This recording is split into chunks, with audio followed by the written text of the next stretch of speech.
সকালবেলা চাপড়ি বানাবো আর চাপড়ি দিয়ে শিমের ভর্তা বানিয়েছি, শিমের ভর্তা খাবো। আর কিছু মরিচ ডলা বেশি হয়েছে আর এখানে রেখে দিয়েছি, জাল লাগবে বেশি যার কারণে। আর চাপড়িটা বানানোর জন্য গ্যাসের চুলাটা বাইরে বের করে নিয়েছি। ভাবলাম সকালবেলা একটু বাইরে বসে রান্না করি, একটু খোলামেলা পরিবেশে, যার কারণে বের করে নেওয়া হয়েছে।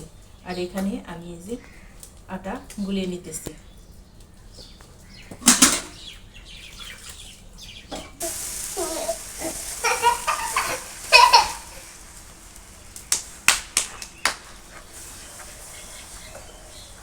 চাপড়িকে রাখি 12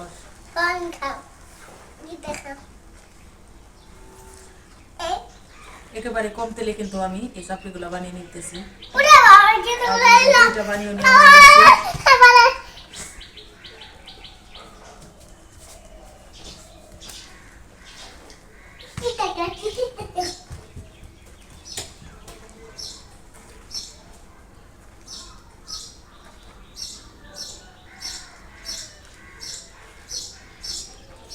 আর ঘষে ঘষে খুব ভালোভাবে কিন্তু ছড়িয়ে নিলাম এই চামচের সাহায্যে।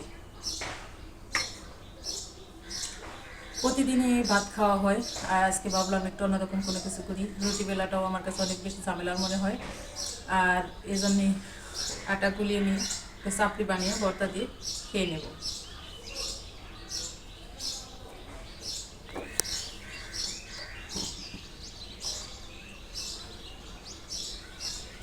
আর দেখা যায় গ্যাসের যে পাওয়ারটা বেশি দিলে পুড়ে যায়, এই জন্য মিডিয়াম মতো রেখে দিলাম।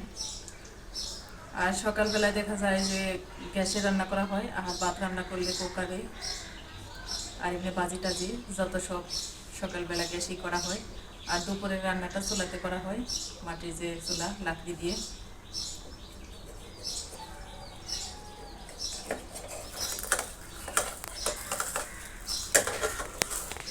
আর এই চাপড়ি বানানোটা আমার কাছে অনেক বেশি সহজ মনে হয়।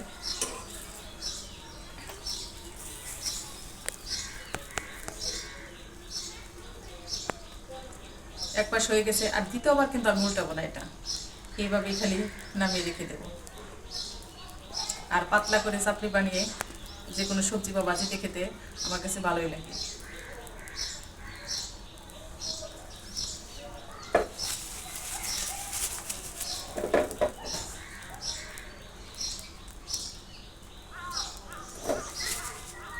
একটু সুন্দর চাপড়ি হয়ে গেল। আর যে কোনো জিনিস করার সময় যদি একটু ভালো হয়, অনেক বেশি ভালো লাগে।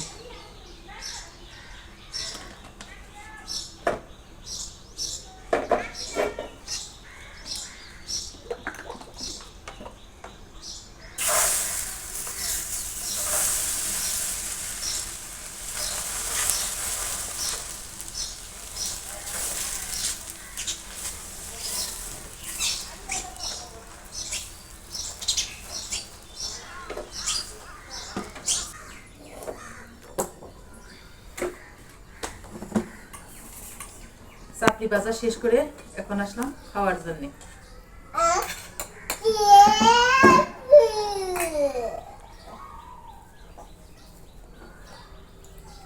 আমরা গ্রামের মানুষ রান্না বান্না করে কিন্তু ওই চুলার পাড়ে বসেই খাই, আমিও কিন্তু তাই করতেছি আজকে।